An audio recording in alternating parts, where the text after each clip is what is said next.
Voilà, chers amis internautes, vous êtes les bienvenus dans votre émission Shot News avec Eki Bumba, votre humble serviteur, toujours dans notre site ESP Média. Quand je parle de l'ESP Média, je vois directement Papa Edo Amani que je salue, avec Maman GH, Oyope, toujours Sambote, équipe Mobimba ESP Média, London et puis ESP Média de partout. Topé Sibino Bambote vraiment, et Bandekonyo surtout Balinga Rabiso, Batala Rabiso, Shalom, Shalom Nabino.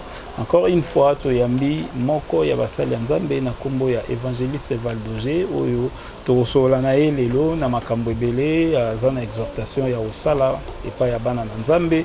Na moment Oyo, Tozali, quand même, il faut Tozalaka, Nabatan, il y a exhortation, il y a méditation, pour Toyeba vraiment s'en sortir dans la situation Oyo, Ezali, pour agenouer le monde, ou Ezali, pour ralentir le monde, et puis, Azana message Oyo, à côté ça.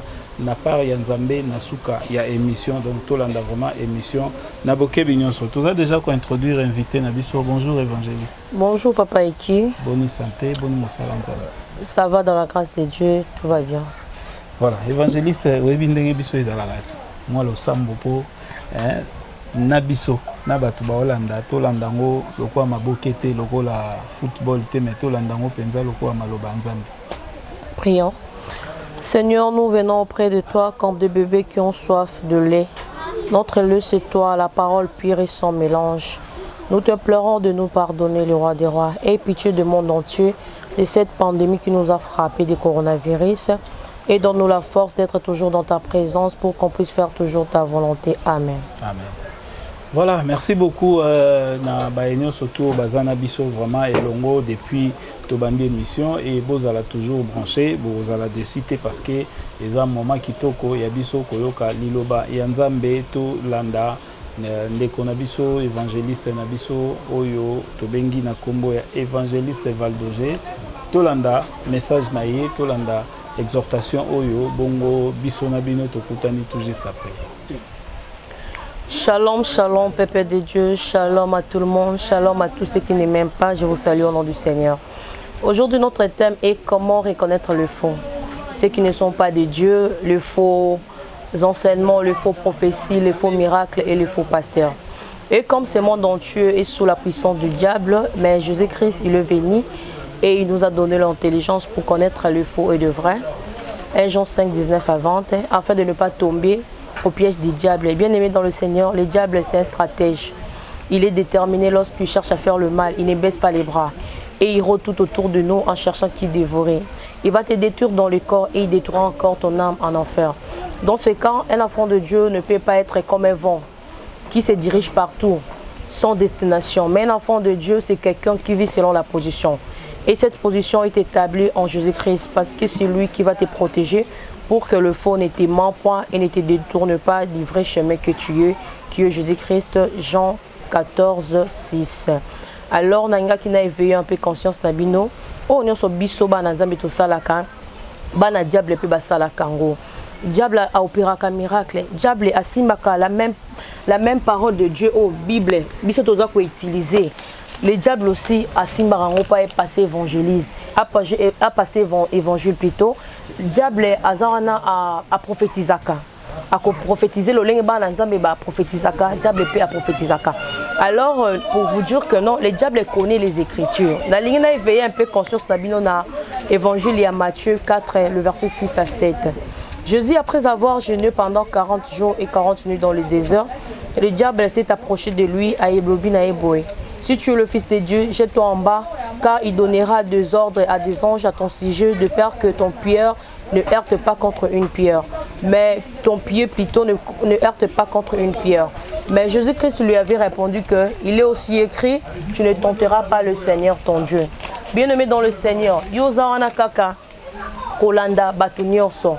Ici, fina émission Batchekaka. Thème que prophète a prophétisé aux yeux au bandit Kolandaï. Aux âmes moko, aux âmes 1000 numéros ya ba prophète, 500 numéros ya ba pasteur, 300 numéros ya ba intercesseur ba intercédant na kanao. Depuis banda ko intercéder, likambango pe ezora solution de plus en plus à ko s'empirer. Bien-aimé dans le Seigneur, au vandi sami na ba prophétie, depuis banda ko prophétiser pour la vie na yo. Au sana na ba prophétie en onini. okenda nango wapi ememela yo nini. Le contraire ememela yo kanda. Et comme ça obilobela soko moni muto ablokaka vi na onde ba yebisaki yo okangelongi ebebiseli yo bote na yo. Soko moni kaka mutu oyo azoloka yo banzi bambwakela ngabo kokanga te non makamba nzambe ba memango na nzoto te. Makamba nzambe ezali likambo ya spiritualité. Alors il faut tobima na ba distraction ya ba kolandaka batu parce que lelo mutu malamu ezaka Yesu Masia. Yo ba problème na yo obetela déjà ba prophète nyonso. Ba pasteur nyonso. Lelo pe basala nzambe bakoma basongi message na yo ebisi mama zo memiango ato lati kitoko ndeni azomono kaka nelongi ya ba problème et puis bakomi ko linga kabino pona boza trop faible opesi mosala nzambe problème na yo apousse liboso na yo abandi ko linga yo na ko linga yo wana onzimi e ko ndima bokei na yale atiki yo et puis okoma koloba ke o basala nzambe baza ba aventurier non yo lero yaki na problème alinga ki yo yo ebike mutu anaza mosala na nzambe era lingio il faut te yaye ote yetu ondimi et puis la reko baluka boyena ba média bobandi ko ganga ce n'est pas bien. Alors tozonga la message na biso ya lelo comment reconnaître les faux, l'esprit de Dieu et l'esprit de faux. Alors ma sœur a aidé biso Naomi que je salue, bonjour. Bonjour ma sœur. Autant que la biso na acte 8 le verset 9 à 13. Je lis au nom de Jésus-Christ acte 8 9 à 13. Il y avait auparavant dans la ville un homme nommé Simon qui se donna pour un personnage important, exercer la magie et provoquer l'étonnement du peuple dans la Samarie. Tous, depuis le plus petit jusqu'au plus grand, l'écoutaient attentivement et disaient: celui-ci est la puissance des dieux, celle qui s'appelle la grande. Donc acte 8 9 ezotali sabiso ezaki na ville ya Samarie mutu moko azaki na komone Simon bino badolinga ba miracle. Simon asala ba miracle na ville ya Samarie atelemisa bakoka a prophétisa pona batu asala ba miracle moko extraordinaire batu jusqu'à ce que batu bakomi komona ye mutu moko important amipesi ba gloire batu babi non ba miracle yazo sala oyo mutu mso ko kosala ngo tezaka miracle na Nzambe ba bengi ye mosala na Nzambe mamoko ki okita na onase. Maintenant ici le problème ezali pour na ba yeba ko détecter Simon s'il était vrai ou vrai et faux, il fallait qu'il y avoir le Saint-Esprit à agir katina ba mais bazaki na Saint-Esprit te et senga ki Philippe aya pour ko benga na esprit wana ezaki katia Simon ezaki esprit de démon. Continue. Il écoutait attentivement parce qu'il les avait longtemps étonnés par ses actes de magie. Mais quand ils eurent crié à Philippe qu'il leur annonçait la bonne nouvelle du royaume de Dieu et du nom de Jésus-Christ, hommes et femmes se firent baptiser. Simon lui-même crut et après avoir été baptisé, il ne quittait plus Philippe et il voyait avec étonnement le miracle et les grands prodiges qui s'opéraient. Pour dire que non, Philippe est raillé, ayaki directement là-bas, prophétie, ayaki là-bas miracle, mais Philippe ayé ko présenter bango Jésus-Christ, la vraie parole. Batu ba yoki, bandimi, et puis ba komi ba croyant, ba recevoir Saint-Esprit, bazaki baptisé. Na même yé moko Simon ane ko tromper batu pendant longtemps na ville wana. Ayaki ko renoncer na mabe malgré a renoncer ki yango na motema malamu parce que ce tokitina c'est R Philippe aza ko imposer tu peux descendre en bas toujours dans acte là où tu es.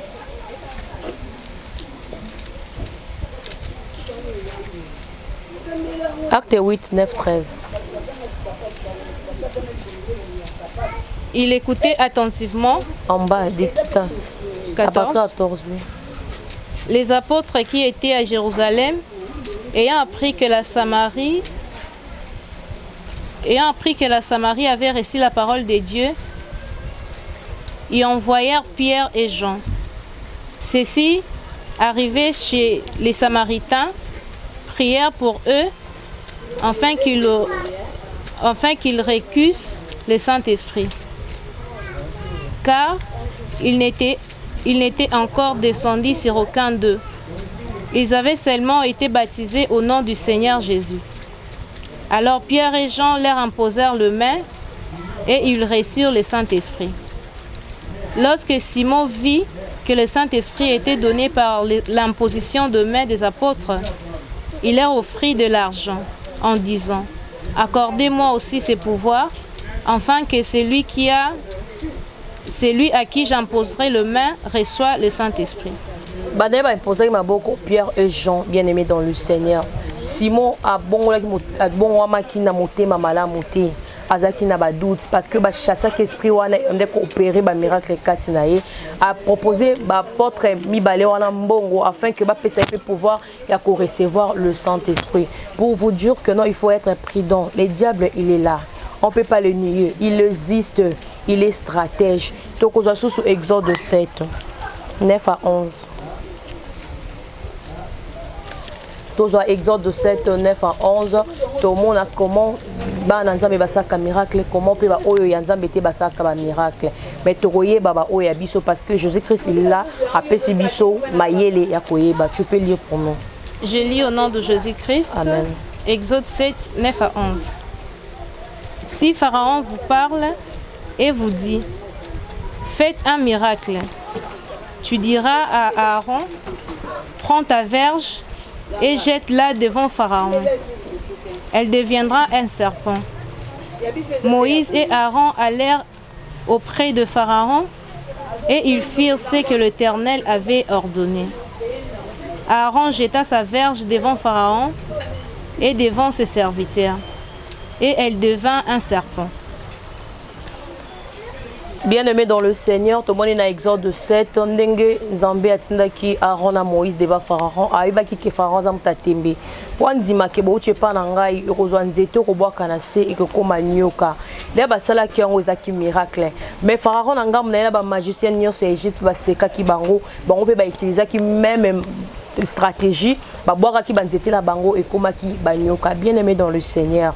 Aaron a bois qui n'était comme nyoka. Nangamba Pharaon peut boire qui n'était comme nyoka. Mais non, miracle o yara salaki, yangwana pe Pharaon na ba machine ba salaki.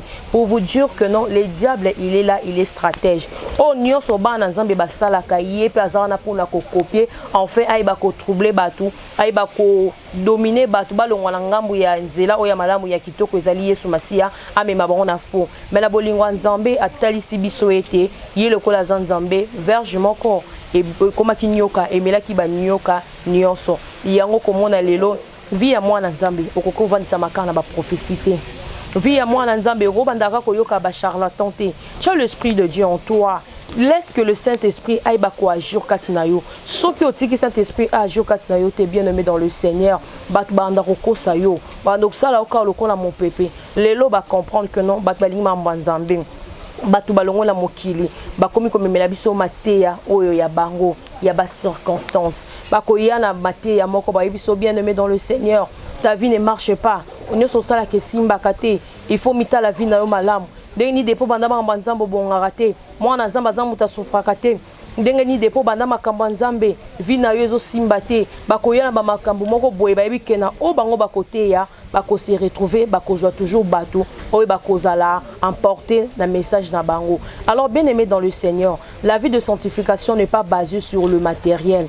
Ezali matériel te kozala na libala ko bota ko posséder richesse assez à mokili o. La vie de sanctification c'est dans la crainte de Dieu. Quand quelqu'un marche avec Dieu, azo banga nzambe, c'est ça la vie de sanctification. Parce que poto luyeba koluka bokonja likolo. Yango na ce total na Matthieu 33 34 na total na Matthieu 6 33, tu peux lire pour nous. Je lis au nom de Jésus, Matthieu 6 33. Cherchez premièrement le royaume et la justice de Dieu, et toutes ces choses vous seront données par-dessus. C'est la même chose que notre Seigneur avait fait lorsqu'il envoya les 12 apôtres à le prêcher le royaume de Dieu est proche. On prie, Matthieu 10 à 7. Pour Tozo Laksabino, comment il est sous Matthieu 17. comment Jésus-Christ au biso tondimeli lokola azan nzambe na biso ndenge ayaki na toujours na même message moko ya royaume des cieux, le même message atinda qui pas apôtre na ba prêcher le royaume des cieux, mais lelo au biso tozo vivre et comme il est contraire de choses. Yango tozo pouvoir na écriture Matthieu 17, tu peux lire pour nous. Je lis au nom de Jésus. Allez, prêchez et dites, le royaume des cieux est proche. Le Seigneur, il n'a pas dit de prêcher le mariage, la prospérité, tout ce qui concerne le monde, le terrestre. Non. Mais Jésus-Christ a tindi bisoto prêché le royaume des cieux. Parce que lui-même, il est comme Jésus-Christ, il était avant le commencement. Il est avec nous maintenant, il sera aussi à la fin.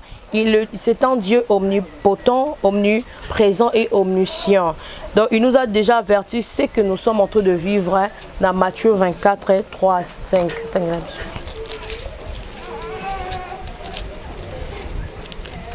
Comment ayebaki kolendi sabiso que avant la fin du monde oyekokoma yango tozo vivre lelo batu bazo bima na kombo na ye mais atindi bango te bazo prophétiser na kombo na ye bazo pesa ba message na kombo na ye bazo ya kote na kombo na ye ezali ba bilembo o Yesu ayebisaki biso.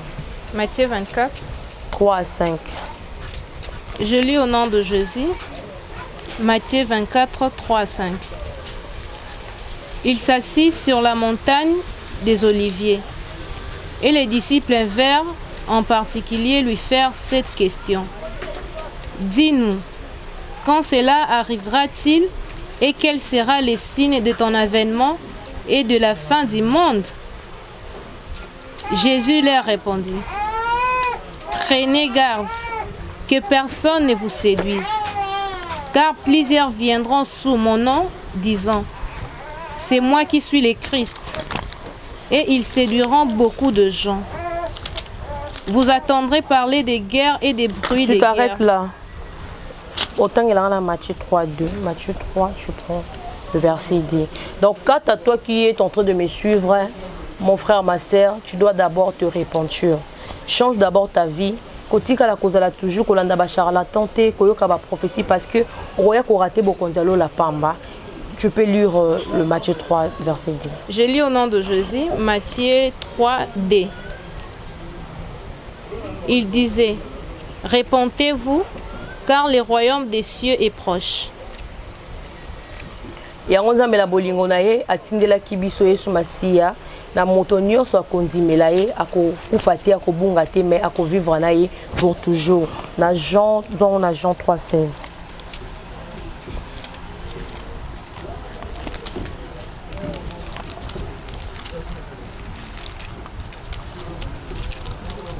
Ce qu'on dit Yesu te okovivre na yo te. Ce qu'on dit Yesu, tu es là? Jean 3:16. Oui. Je lis au nom de Jésus. Amen. Car Dieu a tant aimé le monde qu'il a donné son Fils unique, afin que quiconque croit en lui ne périsse point, mais qu'il ait la vie éternelle. Bien-aimé dans le Seigneur, ce qu'on dit Yesu okokufa te, mais ce qu'on dit Yesu okokufa te, ce qu'on dit na yo yete okokufa okozala na pasi. Yango wana Bible etalisi biso na Jean 3:18, tu peux lire pour nous. Celui qui croit n'est point jugé, mais celui qui ne croit pas est déjà jugé. 18, toujours 18 en bas. Jean 3:18. Celui qui croit en lui n'est point jugé, mais celui qui ne croit pas est déjà jugé. Awa tozoloba na batu bazalaka boloba ke non na yom to sambela kananga la sambela te tozan ndenge moko na yom tozo sambela zo souffrir nga naza mutesengo non. Il y a une différence entre Moutazo Sambela et Moutazo Sambela. Parce que Oyandimeli Yesu Masiya aza jugé avant que la poussière retourne à la terre. Et si que Outaki dans Ecclésiaste 12:9 toko ngai na kozala sauver na ozanesika ya Kembo. Totanga ki on a Luc 16, histoire ya homme riche et Lazare. Lazare, il avait possédé tout. Mais le pauvre, le riche, il avait possédé tout ce qui était bon pour lui ici dans la terre. Mais le pauvre Lazare, azaki moto na passe, mazaki moto robanga nzambe. Je lis au nom de Jésus, Ecclésiaste 12:9. Avant que la poussière retourne à la terre, comme elle y était, et que l'esprit retourne à Dieu qui l'a donné. Avant que nous autres on a eu zonga na mabele sike utaki esprit que n'est pas nzambe mutu oya ndimeli Yesu Masia akozala sauver mais yo mutu ndimeli Yesu te okozala juge parce que okokende sika ya passe ndekonanga bozolo ba makambo wana mingi ngana yo tozandenge mo non tozandenge mo yo sambela raté. Moi je crois en Jésus-Christ, je ne suis pas jugé, mais toi tu ne crois pas, tu es déjà jugé. Alors bien aimé, il faut faire très attention, là il y a une très grande différence. Et alors Jésus n'était pas aussi venu, Jésus n'était pas venu pour juger le monde, mais pour sauver le monde. Yango Romains 8:1, Sozan Rotangela Biso. Romains 8:1, aucune condamnation. Tu l'as. Muto azakat na Yesu Masia na biso ba na Nzambe azali sous condamné. Je lis au nom de Jésus. Amen. Romains 8:1. Il n'y a donc maintenant aucune condamnation pour ceux qui sont en Jésus-Christ. Muto azakat na Yesu condamnation ezali sous-souté. Mais comment de koyoti le lo zali condamner la stérilité? Vous allez condamner la célibat, vous allez condamner la pauvreté. Si le lo ba ya karoté yo ba lien de la famille. Yo ndenge ni biloko ne bloqué yo mais Bible est description dans Romains 8:1 que non bato bazali katina Yesu bazali so condamné te bazali libre parce que yemoko parole de Dieu lobi la biso était ceux qui sont en Christ ba comme une nouvelle créature. Ainsi dit l'Éternel dans Ésaïe 43:18, ne pensez plus aux événements passés. Toute chose est devenue nouvelle na bana oyo bazeli kati na Yesu Masia. Mais comment yo ozonga toujours na makambo kala? Obandi ko sambela e umeli, mais ozara toujours ba ela ko batem esprit na yo eza wapi? Mombo na yo kenda wapi? Muto azali kati na Yesu Christ, azena kati na Yesu Christ Masia, biloko wana itala kaya lisusuté. Yo kotala Nzambe. Soki ozo traverser moment oya difficulté, peut-être Nzambe alingi a préparer yo. Azako côté ayo quelque chose, dans la leçon il faut tirer na kati ya souffrance na yoana. Mais cela ne veut pas dire que tu es condamné. Non, tu n'es pas condamné parce que nous avons pesara muto o ya commis déjà sage, aza déjà mukolo ndenge moto za pas ba parents, so za bébé il faut ba élever jusqu'à un certain âge au koma ko comprendre makambo. Conscience et revendre vraiment malade. Ndenge moto ya pas nzambe to za lokola ba bébé. So ka monique au commis la sagesse à cause de biloko na yo asimbisio ndenge Jérémie 29:11 elobi azana ba plan ya malam pour na biso bana na ye. Mais so ozo simbate tu es en temps de préparation, pas au préparer, mais comment yo-t-il lelo baya kako pesa yo mate ya kata balia kende kota famille papa na yo kende kota famille maman na yo kata balia yo zali mo na Nzambe déjà Nzamba racheta yo na makila Yesu Masia ozali susu mwana ya tata na bino na mama na bino te makila ya papa na mama bimso na mokili déjà Yesu Masia kata ngwa pesa makila ne koma mwana Nzambe. Mais pourquoi ti lelo yo bunda na kana bandoki? Pourquoi ti lelo comme ko sa ba prière bazo simbisa bino ba bâton bo beta? Est-ce que vraiment on exagère la prière ni? Tinda moto, ozo tinda moto dans le néant, ozo bunda yo na banani, moto ozo tinde la nani. Il faut bunda la moto oyo yebi, ozo bunda parce que bazu esprit na bino, ba komi ko utiliser bino afin que ba longola bino na nzela ya malamu, ba mema bino na nzela ya mabe parce que bovandisa mina ba écriture te. Vie ya mwana na Nzambe ezali na ba écriture. Alors mon bien-aimé dans le Seigneur, mon frère, ma sœur, nga lelo na ko exhorter yo na passage oyo ya Yesu Masia oye alobaki, réveille la mémoire de ton Dieu dans Ésaïe 43:26, parle-lui afin de t'ouvrir un nouveau chemin dans la vie. Voilà, chers amis internautes, tout kolanda exhortation kitoko et pas ya ndeko na biso évangéliste Valdogé oyo azalaki aider na la sœur Naomi oyo azwa qui tend vraiment ya rosala ba lecture et puis toujours continuer toujours quand même moi quelques questions ya ko tuna évangéliste Valdogé selon ba message pe bandeko batinde la rabiso ba oyo batuna rabiso pe sikoyo en dehors ya nyonso to oyo yuti koloba mpona ko exhorter bana Nzambe koyeba ba vrai serviteur na ba faux ba misala na bango. Mais côté neti biloko totiaka na nzoto maquillage ekoki pe komema mutu na enfer. OK, natanga Hébreu tona accoutrement. D'accord, totanga na Hébreu 12:14. La parole de Dieu dit ceci: recherche la paix avec tous et la sanctification, sans laquelle personne ne verra le Seigneur. Donc ici, on parle de la paix et la sanctification. La sanctification, c'est la vie de la sainteté. Mutu azotambola na kubanga nzambe. Soki mutu azotambola na kubanga nzambe, azali mutu oyo nzamba kopesa ye kimia. Kimia wana akomemango et pas il y a relation de l'homme avec l'homme. Chercher la paix, mission de tozara boito luka kimia na mutu nyonso, sans laquelle si tu as la sanctification avec Dieu, tu n'as pas la paix au monde en zambété. Si tu as la paix avec les hommes, tu n'as pas la sanctification au monde en zambété. Pour dire que non, maquillage, en fer. En tout cas, moi je crois que tout banana qu'on prêcher Jésus-Christ. La vraie parole, c'est Jésus-Christ. Parce que ma soeur, tika et l'oralito, tika maquillage et en fer. Mais si quelqu'un n'a pas Jésus-Christ, aucun décal, il fait. Ok, lui fait-le parce que il faut mutoyer ba Yesu, Yesu muto a transformé la vie à muto. D'ailleurs, au 20 samana Yesu, qui parle, dans Apocalypse 3:20, le voici je me tiens à la porte si quelqu'un attend ma voix. Au lieu que font les mots, ma vandicate na yo, ndesiko au komona que non, tout est permis mais tout n'est pas utile. Au monde a c'est comme une vanité de vanité.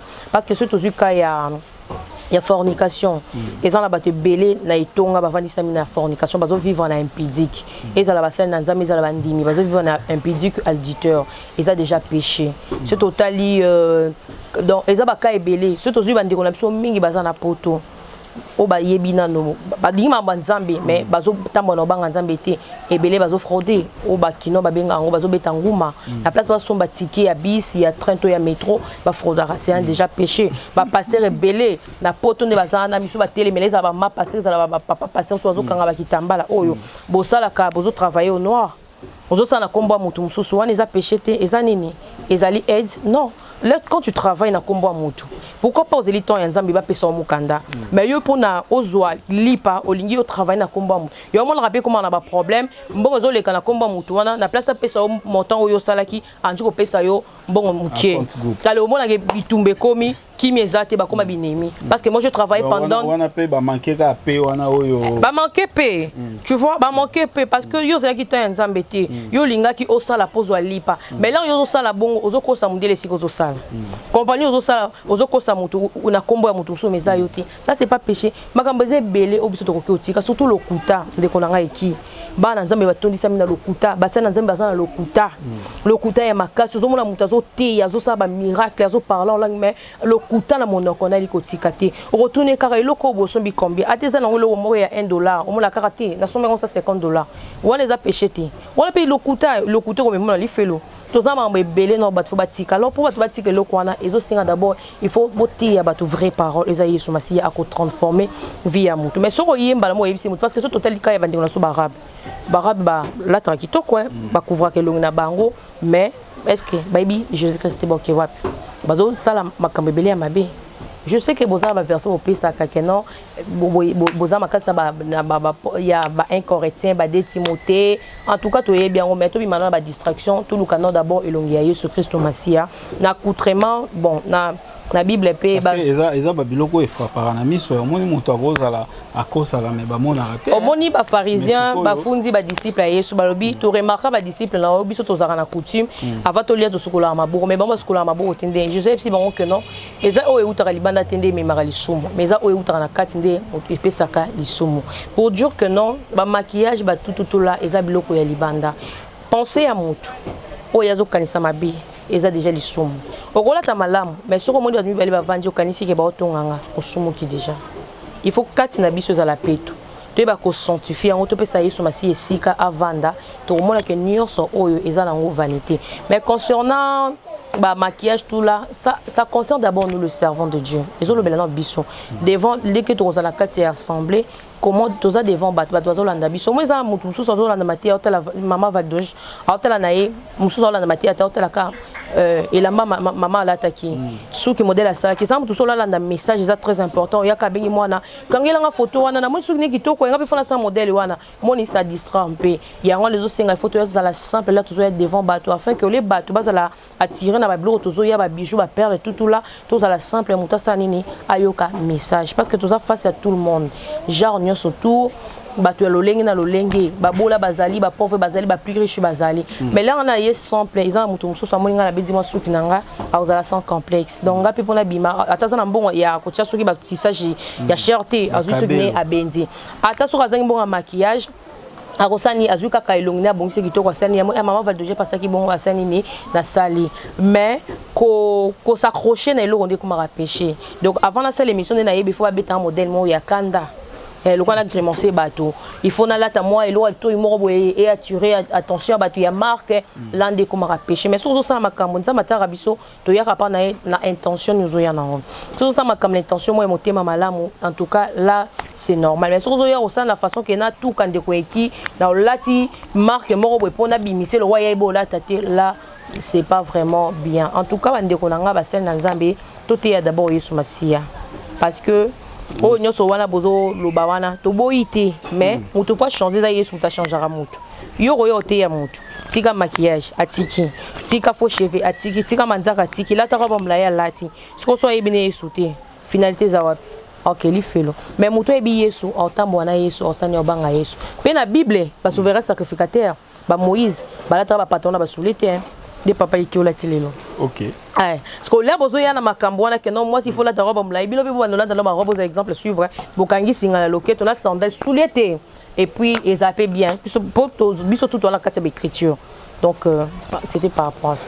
Voilà, on a quand même eza évolution ya monde parce que lelo ataba Moïse na ba Jacob soki lelo bazaki na temps actuel ba ngeba tambola ba cheval te ba ngeba tambola na ba voiture kaka parce que ndenge nzamba za ko inspirer ba tupo biloko ebima mais na tuna moko est-ce que quand bien même ndenge eloba mi wana olobi très bien il faut côté ya batuna Jésus-Christ mais dis-moi que tozoye bana biso na batali ke maquillage pe ezali biloko yo muto akoki ko telema nango makasi te.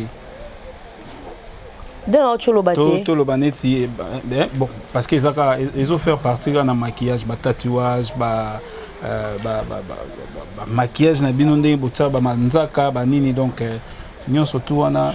Et là, moi, je vois que le bien temps, ils allaient monde de dingue qui évoluer. Ce qui peut ba, autre le bangot, ba porte bazar na temps absolument ngata mon la voiture. Et là, peine dingue mon nakala vraiment dingue tous invité salelo nakalizara pe bongote. Pour dire que non, nzamba yebi coutume, tebi tradition, nzamba yebi moto ya keli. Surtout tel ngambu ya ba indien. Ba indien bazar na tradition na bango dingue balataka. Bilamba la boba sambelaka moi libumla bon libanda ba mexicain bazana elati na bon biso pe ba congolais awa to là donc mboka la mboka zana elati nango siko soto bito bando tama ba bilamba la to comme la tradition na coutume alors nzamba tala coutume nzamba tala ka motema moto parce que moi je prends de révélations dans un kitamba na motutien moni dans un kitamba na motute pour nzamba lobelanga la mizinga kasoki ndenge ni talobelanga à tout moment même ça m'arrive de fois dans la douche non sokola nena sokola be Saint-Esprit a lobelanga makam a inspirer nga makam na loba boy pour Dieu que nzamba talaka motema na biso pe nzambe o abenga biso lolenge tozali a obligé biso te atika ki bato belé ba santo balata ki ba robe ba pona ki biso lolenge tozali ki na salité na poto akuta ki biso tozali na ba persil parce que ngala zala ba persil le belé mato mobimba OK comment pour na mona ngos kati ya bonzambe nzamba zo asali kangami yango moko pour Dieu que nazaka kana suki ya ba jaune na mutu na lingaki biloko noir donc na ngeke ko attirer plus mais là ba bazo talanga mosumo ki mais nzamba mona nga mosali abenganga lolenge nazali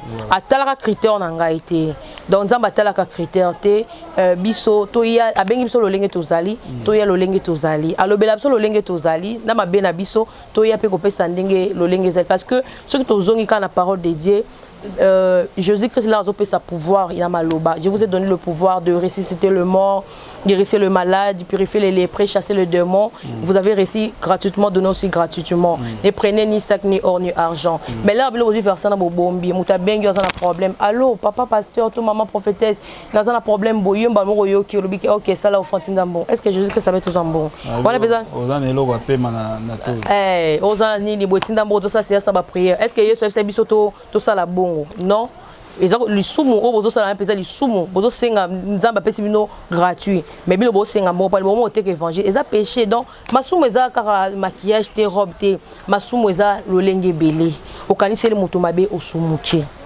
on comprend masumu eza lolenge belé to bima la ba distraction to vandi sa Yesu Christ na bomo na biso ako changer vie na biso o est important yango wana voilà.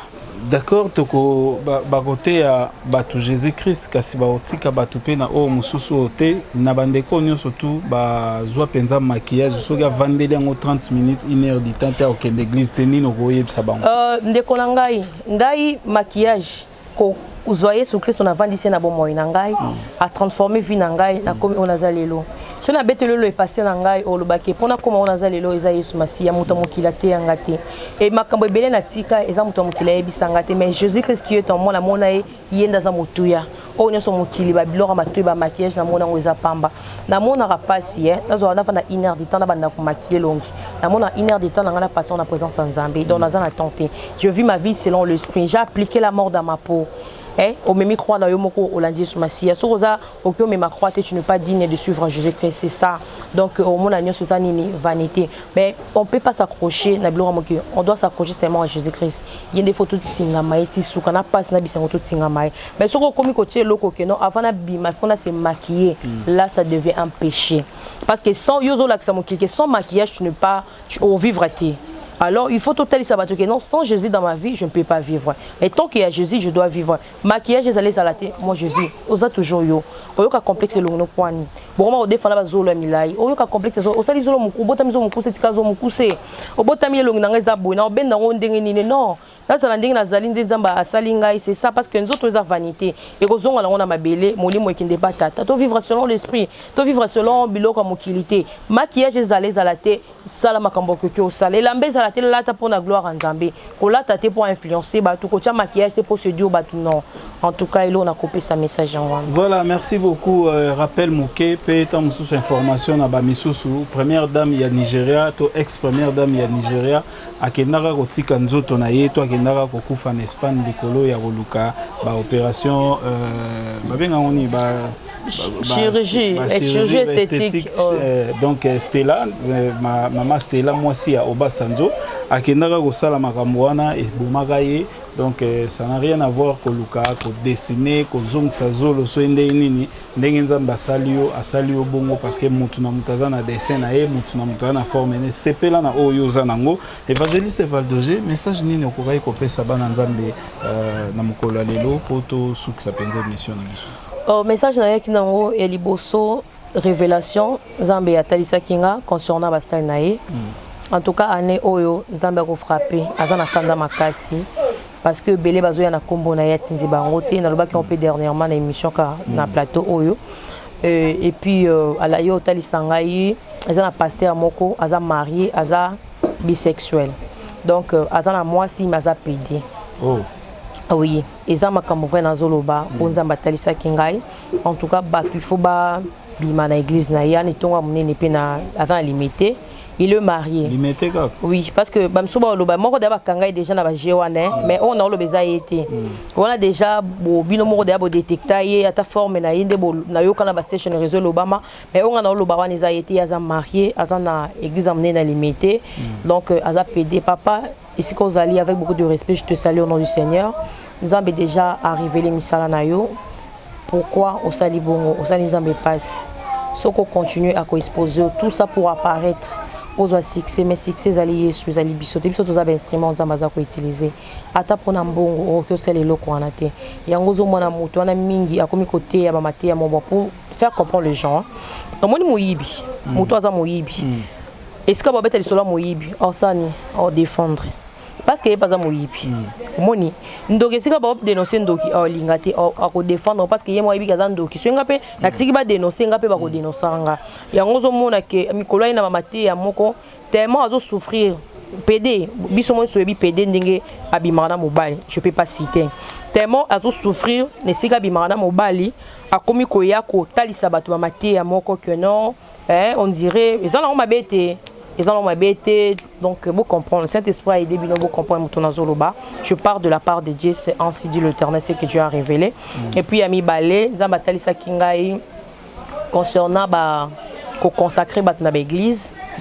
Porte il y a Toge, le port de Toge. Ndengezaka mutu. To collation moi na. Ba collation ndenge bato bazotanga ba théologie ba coller ba en tout cas c'est pas pour la gloire de Dieu. C'est Dans la souka na fin il y il y a cycle peut-être dans la théologie, ça la collation. Non, c'est pas pour la gloire de Dieu, tout le consécration, on a besoin de consacrer à Batou et pas à commission Batou, comme ça, pasteur, bataille théologie, bah consacrer comme pasteur, c'est pas pour la gloire de Dieu. Bien aimé dans le Seigneur, nous besoin d'abisso, na mokili autres dans l'église Misato. Église à Liboso za Yesu Masia, ya mibaleza l'église à Satan et puis ya Misato za église à moto. Église à Yesu Masia ezali o yemo kwazo pona bato. Aponi bato sans critères. La lolenge na yeki bonzambe ndenge 1 Corinthiens 1 verset lobby, il prend des choses folles pour confondre de sages. Donc azu bato loko là-bas dans Matthieu 4. Tu peux lire pour nous Matthieu 4 18 à 21. Matthieu 4 18 à 21. Oui. Comme il marchait le long de la mer de Galilée, il vit deux frères, Simon appelé Pierre et André, son frère, qui jetaient un filet dans la mer, car ils étaient pêcheurs.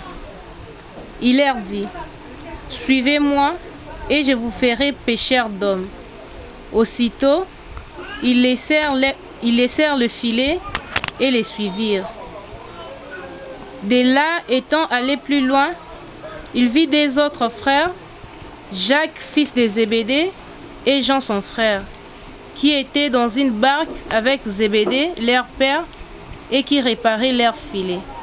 Donc, Nzambe aponi, batu oyo batangite, baebi na bango kaka boîte na filet kolobo mbisi na libongo do atiki bata centre ville akipana maluku kuna na ba libongo ba Orgman kuna esika bato batiaka kate balataka bango bien kitoko te bazaka bongo do bango ville bazaka kaka mbisi mais nzamba poni bango yemo ka préparer bango a transformer bango a aiguiser bango côté bango na champ de bataille alaye ko ba 12 apôtres a ebisi apesi bango pouvoir bakoma ba 12 disciples ya ponaki a comme c'est bon apôtre. Est-ce que Jésus oya benga ki bato appelle Nzambe église ya Yesu Masia appelle na yemo ko Yesu Masia era benga ki bato papa yaki ngano toza ba Bible alubula ki bato mafuta ni yakela ki ba oma ya la teri ba bato chakolé ba onke sikoyo je vous présente mes 12 apôtres bango asa ki on les coloniaux surtout tous à quoi apprendre donc quoi apprendre ici la raté. Et puis Bible, ils allaient classe aussi la rater chaque jour tu vas comprendre yango chaque jour tu vas kola na kati ya Bible yango wana eza koyebisa biso que la livre que ce livre de la loi ne s'éloigne point de ta bouche. Pas de ta bouche. Matthieu 18, la force du parole. La force du pouvoir, c'est dans la parole de Jésus-Christ. Après, si on au pouvoir, Matthieu 10, tu l'as, 18. Matthieu 10, 8. 18. 8 plutôt, 8. Mais sous ce verset, au Pessika Bandeko, pour moi, ceux qui basent mais ça n'a pas qu'autant à découvrir bon et bandaro son appel lecture et à tout moment. Donc force et à pouvoir, ils ont la parole à Emoé Soumassia. À poni batouana bazangitina. À préparer bango. À pessi bango pouvoir à côté bon champ de bataille, guérissez le malade. Tu es là? Oui, guérissez les malades. Ressusciter les morts, purifier les lépreux, chasser les démons. Vous avez reçu gratuitement, donné gratuitement. On l'église de Yesu Masia. Après si vous pouvoir orphelin, vous pouvez ça, ni topé ça et orphelin. Après si à bengi bon ba 12 apôtres, yemoko Yesu Masia comme ça qui mon roi appelle ya ba sol. Longue est comme Paul, apôtre Paul, le ba dozo beta Paul, tout l'apôtre Paul. Yesu yemoko benga qui a transformé Paul Oazaki Mutumabe, mo koseli batu makambo, mo bomi, Mutumabe makasi. Nzambe a commissionné au lelo comme référence ya batu belé ba otanga apôtre Paul. Ba lubula ki Paul balati ki touche. Pour to benga ki apôtre Paul. Il bosso ta ki sol. Comme apôtre balati ki touche. Non. Si ko église a Satana ezali oyo le tozo vivre, lelo o tozo vivre, makambo tozo vivre lelo. Matthieu 24, car il se levera de faux Christ et de faux prophètes. Ça va prodige. Tu es là, Matthieu 24. Non, c'est bon. Ils feront de prodiges. On a pas Matthieu 24. L'église, le lot, le bino, makam le bateau sans l'église. Ko ça va miracle mbisi bangando dans l'église à Satana. Bakoma bimsati bangando. Bangando ngazo ngabi msalio poso ile abimi église palangana. Do bakima do ngo bisaka ba migoro do ba miselekete ba do bazaka tout autour de nous. Donc on a pas ça bimsa penza cobra munene wana dans wana église eza ya ba tunsupe baloba to mono na esprit ya lion, esprit ya kanda ya lion. Église à Santa la pour ba influencer ba tout ce qu'on muto pe so olongole lion a changer les petits. Combien bazo benga la ba sel bino ba miracle bozo ngaka la impudique bozo changer l'église à Satan la olio to monde bazo sala ba miracle ya minele bazo ya koloba na kombo ya Yesu azo peso prophétie penze bimi penze yango abi nazo mona yo olati boy couleur boy papa na yo maman na yo donc bimi exact eza église ya Satan la siko église ya moto ezali oyo moto comme si moto pasteur ngala za pasteur na tuna comme si moi na pasteur na tindi na école ya théologie ya tangi. Et puis, tu as passé ton bien, tu as consacré, tu bois que les mafuta, tu as que les maïs sans tout, tu as mis mis à battre comme pasteur en église à moto. Église où il y a moto, on va vendre ça na dit mais bon ba lingi ko senga mingi ba mbongo ba pesa so ba di ma bebele bele en église à moto ba œuvre chère les anano. Yo mambo senga te. Mon offrande, mon dîme c'est Dieu qui va me payer. Donc je travaille pour lui. Naza musa musa salate mo ebindenge akofutanga dans Zambie o yasimara mi awa to $, na franc congolais Dieu va te alors simara mitema bato. Voilà, merci beaucoup, nous sommes vraiment arrivés à la fin. Merci na message na yo ya lelo ndeko na biso pasteur ndeko na biso serviteur révélation na yo ebimi yo mo place ozali yebela toke na onka bongo yebela okani ni osala soki ebimi ezali po nzambe azana posa azana posa ya bomoi na yo azana posa ozonga po ete lobi bomoi na yo ezala sauver. Alors yeba nini ya osala soki ya osenga bolimbisi kende kofuka masusu na makola yesu tika nyonso to ozali kosala azali riche en beauté et lent en colère. Oh là là, notre Dieu. Kosala bongo et kosala malamu bino pe ba ebozui message pona maquillage boye bandenge ya osala to luka plus Jésus-Christ nda vanda kati na biso to biso to misala te lokola na ebite so na loba ba stars to ba nini attendez to leka ba émission boye to sala ka ba nini to tseba ba kerli so nini ça n'a pas de sens to luka plus message ne eleka. Vraiment merci na onyo surtout pesi biso na lelo. En tout cas merci na baksa le romo mukie bande konanga kati na Yesu Christ to yebani. Boyebi question na l'équipe ronde na biso. Ba ope boza ya biso te na linga rabino mingi nzamba osunga benda bino boya côté na biso. To telema toujours na position na biso quel que soit otokoyoka. Mato yeyoka ka nzoto la chair est faible, l'esprit est disposé là. Donc au moment que ba matia bazo pesa bino ezoko bozo yebate. Alors boza lokola mo PPT, boza en équilibre. Équilibre na pesa Yesu Masia. Soza na Yesu Masia tika Saint-Esprit agir na bon moyo yo, ay ba ko pesa yo mayele ya ko comprendre liloba na ye ezali wapi côté nini ezaya yete.